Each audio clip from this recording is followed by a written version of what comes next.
Okay, in this video, we're going to cover why you have to flip the inequality sign for multiplication and division. And so, let's begin. So, in order to really illustrate why, we're going to solve this problem in two different ways. So, if I divide this piece by -1, I divide this piece by -1, we're told that you have to flip the inequality. So, instead of going this way, you go the other way. And you get -5. So, x is greater than -5. Naturally, visually, this kind of makes sense. This is -5, this is 0. We're saying x is greater than -5. So you could pick a number bigger than -5. I don't know, you could even try 0. And if I plug a 0 here, 0 is less than 5. That's a true statement.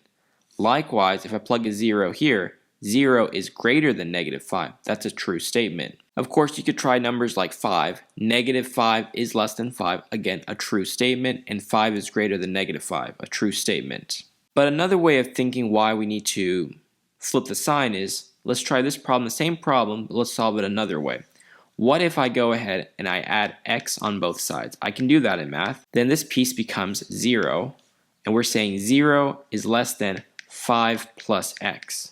From here, what if I want to isolate x? I subtract 5, and then we get -5 is less than x, so x is greater than -5. So if you notice, this mouth is going to the x. That's the same thing as saying x is greater than -5. These two are equivalent. And so in this example here, everything in the left, I move to the right.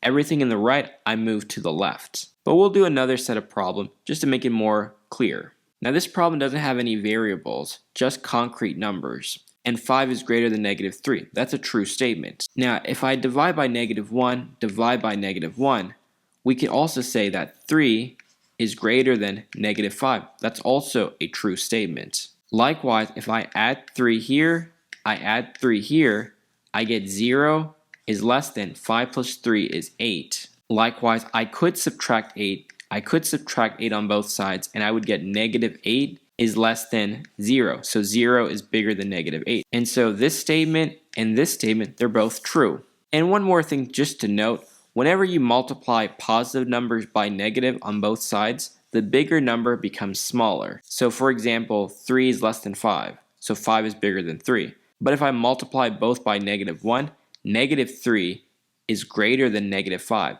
Like you would rather only owe $3 than $5. And that's pretty much it for this video.